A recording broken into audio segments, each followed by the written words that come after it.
Hello, hello, hello, and welcome to English Learning for Curious Minds by Leonardo English, the show where you can listen to fascinating stories and learn weird and wonderful things about the world at the same time as improving your English.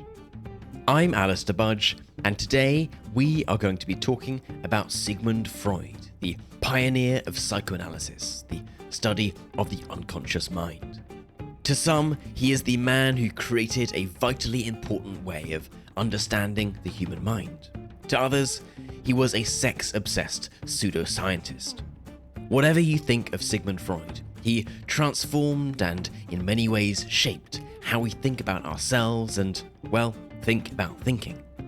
Freud's theories on consciousness led him to new treatments for mental illness, some questionable and some still very much in use today, and turned him into a household name. But it was not an easy path to success. Freud faced discrimination, controversy, and tragedy along the way. Okay then, Sigmund Freud. Freud was born on the 6th of May of 1856 in Freiburg in Moravia, which is now part of the Czech Republic. His family were Jewish and lived in the predominantly Catholic city until they moved in 1860 to the Jewish neighborhood of Leopoldstadt in Vienna. Freud's family were likely attracted to the new liberating policies of the Austro-Hungarian Empire, which ensured equal rights for Jews and the abolishment of ghettos. And although Freud was a non-practicing Jew his whole life, his heritage would lead to much hardship and pain. Freud's early life was a time of strict societal expectations. People were expected to follow gender roles. Personal matters were to be kept private. Sexual expression was completely taboo, completely forbidden, and mental health issues were not understood. Instead of therapy, there were dangerous drugs, asylums, or even deadly brain surgeries. However, some things in the world were beginning to change. In 1871, 2 years before Freud began studying medicine at the University of Vienna, Charles Darwin published The Descent of Man. The book proposed humans descended from apes and, as such, were subject to natural instincts and urges. Freud would go on to admit in his autobiography that Darwin's theories strongly attracted me, for they held out hopes of extraordinary advance in our understanding of the world. The changes in the understanding of the world from Darwin and many others had a profound impact upon Freud's own theories of the mind. After Freud got his doctorate degree in medicine in 1882, he began working as a clinical assistant at the General Hospital in Vienna. During this time, he met the woman who would become the love of his life, Martha Bernays, the daughter of an important Jewish family from Vienna. But Freud was not yet in a position to marry Martha, as he did not have enough money or the reputation to marry a woman of such high social status. So, he really began to concentrate on advancing professionally and to make a name for himself so that Martha's parents would agree to let him marry their daughter. This would take some time. Freud began to research what he believed was a valuable and effective medical treatment, and it was cocaine, which I should add was not illegal at the time. Throughout the early 1880s, Freud studied how cocaine could be used as a local anesthetic and a treatment for depression. He was also undeniably a big fan of the drug himself. He wrote positively of the effects it had on him, claiming it helped him in social situations and made him feel energized, all without the negative effects of alcohol. He believed in cocaine so much that in 1884, he published a paper which he described as a song of praise to this magical substance. However, Freud would soon come to regret these somewhat hasty judgments when the negative and addictive effects of the drug became more widely known. Even Freud's own friend, a man named Ernst von Fleischl-Marschow, who Freud had introduced to cocaine to combat his own morphine addiction, would go on to die of an overdose in 1891. Ultimately, and perhaps unsurprisingly, Freud's studies on cocaine did not have the effect on his career that he had hoped for. In fact, they only weakened his standing, his reputation in the scientific community. This was not to be the big discovery Freud had hoped for, nor his path to marrying Martha. In the second half of the 1880s, though, his prospects began to improve. In 1885, Freud went to Paris to work with the neurologist Jean-Martin Charcot to study hypnosis and what was called hysteria, an outdated and generalized term for a variety of mental illnesses. The time spent with Charcot was deeply influential, as Freud saw how patients under hypnosis would explain desires, fears, and memories that were not apparent in their conscious mind. It introduced Freud to the idea of an unconscious mind lying within us. When Freud returned from Paris the following year, he opened his own practice to treat mental illness and began working with a man called Joseph Brauer. Brauer had also studied how hypnosis and talking could treat mental illness. He told Freud about a past patient of his named Anna O, whose symptoms had reportedly improved after talking openly about her experiences. Anna O was actually the one to coin the term talking cure, and such a cure was groundbreaking in a world where sharing private thoughts was deemed inappropriate and impolite. Freud was captivated by this focus on talking, and it certainly influenced his own practice. He stopped using hypnosis and focused purely on listening to patients who would talk to him while lying on a couch. And while Freud was not yet a household name, he had finally made enough money to marry Martha, and they would go on to have 6 children over the next decade. Eventually, Brauer and Freud would go on to publish their book, Studies on Hysteria, in 1895. But as Freud continued to develop his own ideas around mental illness, a rift, a division emerged with his collaborator. Brauer soon ended their work together, as he did not agree with Freud's fixation on sex and its role in the formation of mental disorders. In Brauer's own words, the plunging of sexuality in theory and practice is not to my taste. Indeed, it was not to the taste of most at this time, which made Freud's theories all the more controversial. As we'll come to discuss, to this day, Freud's fiercest critics claim he has a singular obsession with sex. It would be a year later, in 1896, when the 40-year-old Freud would first coin the term psychoanalysis to describe his own talking therapy. The premise was that patients could recall experiences or emotions from their past that had been hidden in their unconscious, and by talking openly about these, a patient could confront and overcome them. Freud would continue to refine this practice over the next few years and used himself as a test subject following the death of his father. Freud believed the emotions he felt following this loss were a result of repressed feelings surrounding experiences in his own childhood. To further his analysis, Freud turned to his dreams, and this was certainly controversial at the time. Dreams were not considered serious material worthy of scientific analysis. They were nonsense, fairy tales, and the product of a sleeping, barely functioning mind. Characteristically undeterred, though not put off by contemporary opinions, Freud went on to publish his findings in 1899 in what would become one of his most famous works, The Interpretation of Dreams.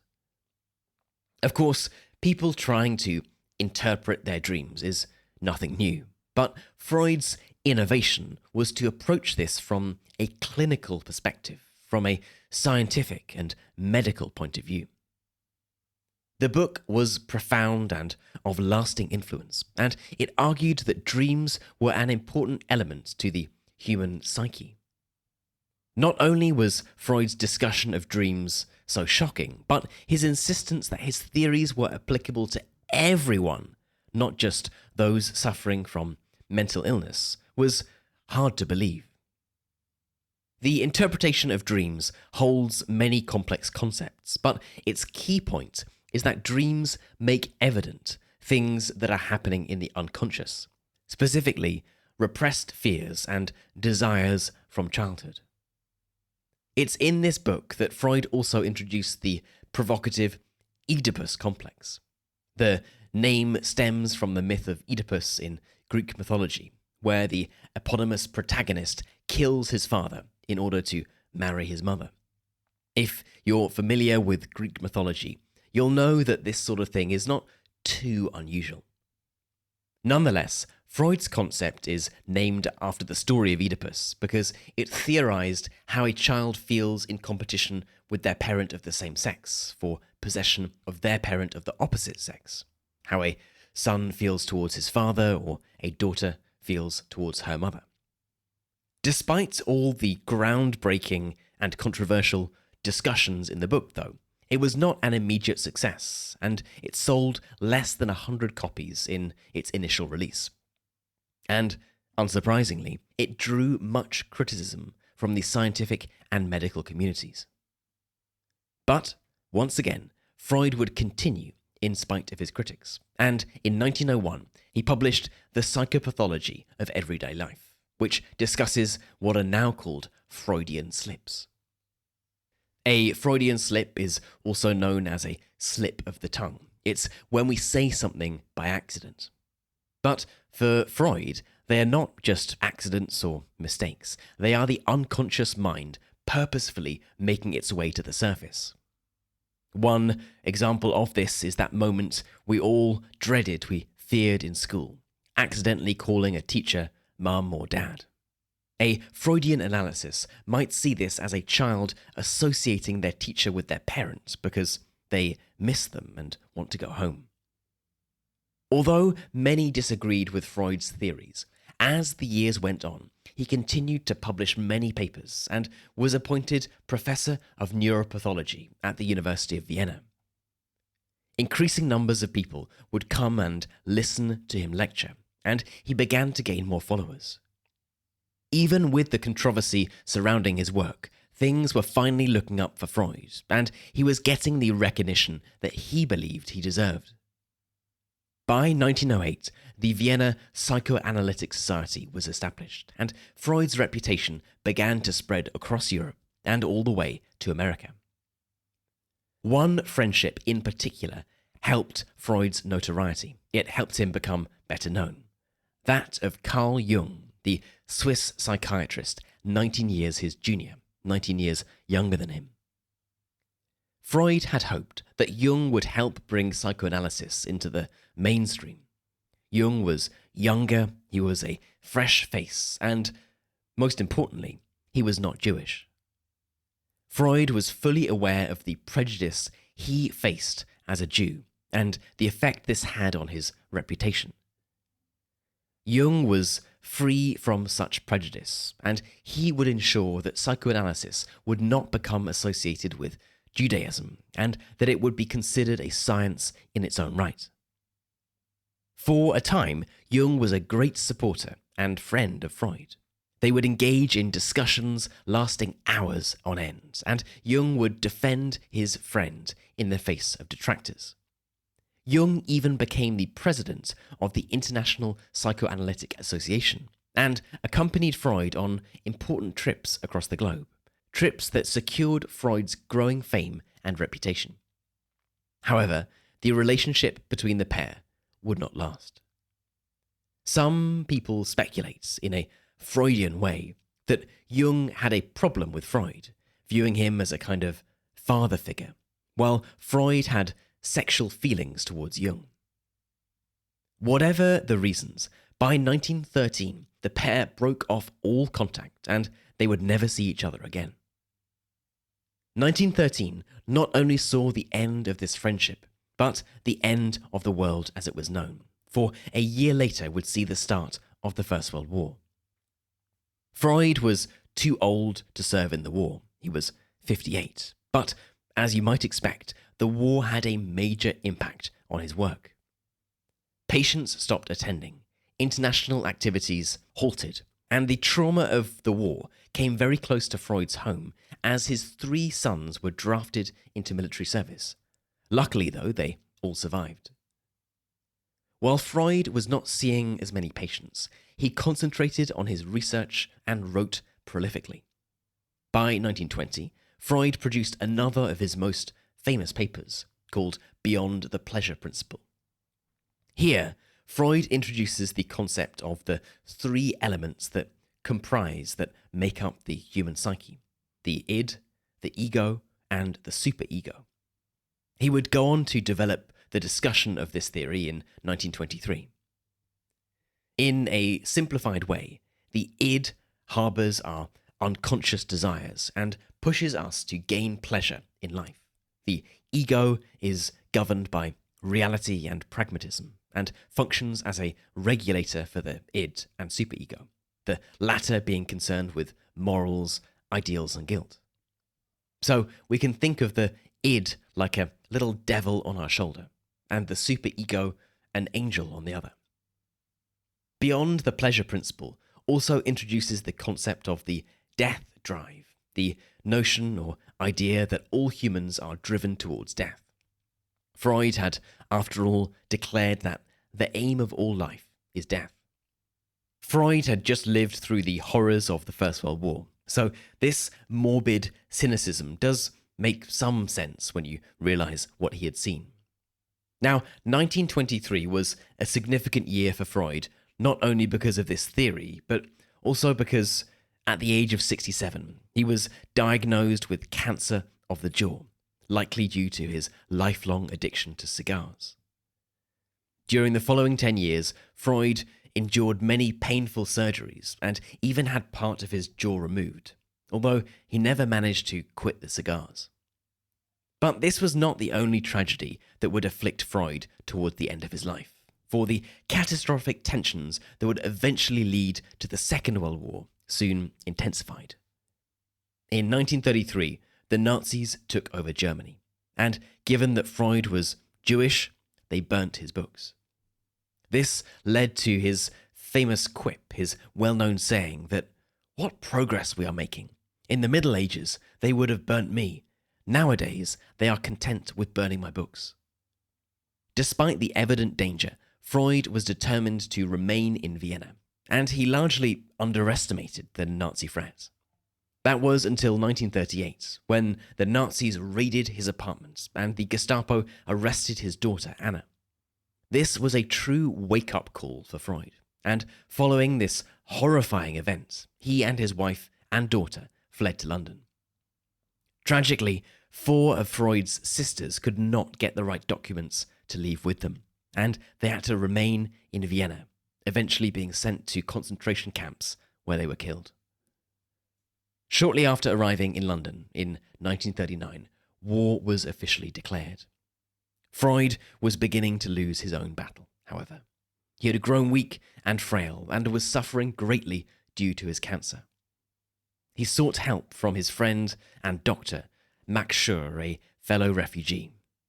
Freud reminded his friend of a promise that he would not leave him in the lurch, leave him without support or assistance. He insisted it was now time for his friend's support, and he urged Schur to discuss with Anna, his daughter, ending his pain and suffering. While the exact details of the event are not known, many biographers report that Schur administered doses of morphine between the 21st and 22nd of September. As a result, Freud fell into a coma, and he was pronounced dead on the 23rd of September of 1939. After his death, Freud continued to have a profound influence on psychology and culture due to his focus on the unconscious and his indication that much of what happens in our mind is hidden or buried. Anna, his daughter, also furthered her father's work on psychoanalysis, and she became a notable child psychologist in her own right. Freud's concepts provided a basis for future philosophers and artists, with ideas around the unconscious shaping the way we analyze works of literature and art still to this day. However, many details within Freud's theories have largely been rejected over the years. In the 1970s, there was a full-scale academic debate over Freud's legitimacy, appropriately named the Freud Wars. Some figures proposed that Freud simply took concepts known for thousands of years and recycled them in the name of science, completely minimizing any real scientific discovery from Freud. Many argued that his ideas were sexist and that he did not treat issues of sexual abuse with enough severity. His concepts that placed abuse in the context of hidden desires were completely unacceptable and highly damaging. Even his daughter, Anna, faced her own fair share of scandal.